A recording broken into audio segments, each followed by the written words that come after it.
Hi hello everyone, welcome back to our channel. అందరూ ఎలా ఉన్నారన్నది కింద కామెంట్ సెక్షన్లో షేర్ చేసుకోండి. ఈరోజు మటన్ కర్రీ చాలా గ్రేవీగా టేస్టీగా రావడానికి నేను ఫాలో అయ్యే కొన్ని టిప్స్ అయితే చెప్తాను. మటన్ ఫస్ట్ అయితే టర్మరిక్ యాడ్ చేసి క్లీన్ చేసేసుకోవాలి.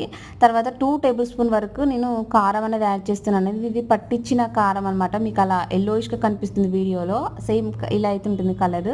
తర్వాత ఒక 1/2 టేబుల్ స్పూన్ వరకు టర్మరిక్ అయితే యాడ్ చేశాను.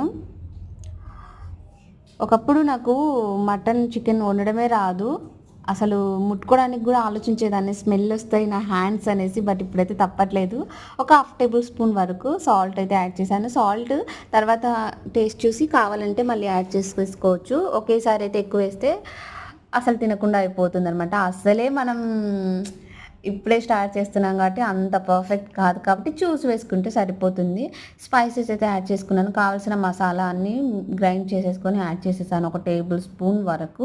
తర్వాత 1 టేబుల్ స్పూన్ వరకు అల్లం అయితే యాడ్ చేశాను.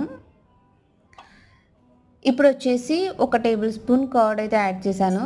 ఇవన్నీ కూడా పీసెస్కి అయితే మంచిగా పట్టేలాగా ఫైన్గా అయితే కలుపుకోవాలి. సో ఇలా కలిపిన ఈ మటన్ని ఏం చేయాలంటే డీప్ ఫ్రిడ్జ్లో పెట్టేసేయండి. ఒక 1/2 అవర్ తర్వాత మీరు కర్రీ నార్మల్గా మనం ఎలా అయితే కర్రీ ప్రిపేర్ చేస్తామో అలా కర్రీ చేసేయండి. సూపర్ టేస్టీ ఎమ్మీగా ఉంటుంది. పీసెస్ అన్నిటికీ కూడా ఈ స్పైసెస్ అన్నీ పట్టేసి చాలా టేస్టీగా ఉంటుంది, గ్రేవీ ఉంటుంది. సో ట్రై చేయండి, ఎలా ఉంది ఏంటి అనేది కింద కామెంట్ సెక్షన్లో షేర్ చేసుకోండి. Please like, share, comment. Thanks for watching. Bye bye.